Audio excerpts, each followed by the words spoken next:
My experience with the Furious Flower Poetry Center in the past actually begins around the turn of the century. Just looking now inside the 1994 Furious Flower edition, I saw it was signed by Joanne Gavin to my husband and myself in 2001. So this reminded me that I met Joanne Gavin when I was producing a public talk radio show in Washington, D.C.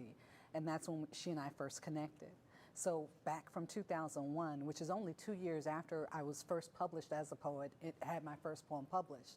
So I would say in many ways from my infancy as a published poet, I've had a relationship with the Furious Flower Poetry Center. This week, working with the Furious Flower Poetry Center, we are building an incredible syllabus on Black poetry. I love the fact that the syllabus ranges in all types of poems, from form to narrative to prose to what have you, and just the content and tone of these poems. We're building access to the world of Black poetry through this syllabus, and we're making it accessible nationwide, and I'm very excited about that. On a personal note, I'm very excited to work with my husband. As normal, as usual, we are two published poets, so it's always fun to work together, and he knows my mind and I know his mind. So in that way, I'm very excited about that. But then in another way, I'm excited just to be working with so many talented individuals, to have so much of a Black intelligentsia in one room. Feels incredible, it's dynamic, it's full of passion and intelligence and just so much verb that I think I'll be riding this high for a while. This project that we're embarking on is incredibly important, especially now in these kind of really politically charged times when we don't really have access to our full history. And I think what this project can do is through empathy, through poetry, we can learn more about each other and we can learn what makes us human and how we have these connections and how we need to explore and solidify these human connections between all people.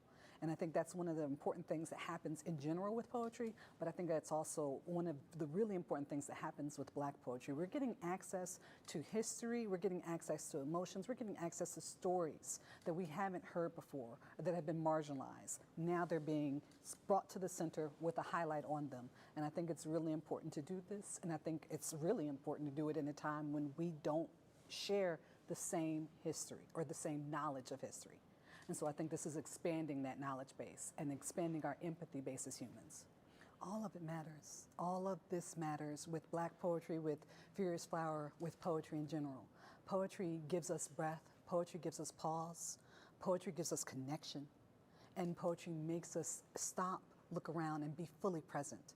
In that moment when you breathe a poem into life, when you read those poems out loud, when you hear the words and the musical orchestra in your mouth, that's a moment in which you are fully present, you're fully there, and everything inside you is blossoming and responding to what's being tendered, what the bud of language that's happening inside you. And I think that's important. I think we forget the power of words, or we overuse the power of our words. And we need to scale back. We need to understand who we are, what we're saying, and how we communicate. These are basic tenets of civilization. And I think we need to get back to those basic tenets of civilization so we can have some basic level of humanity shared between all peoples.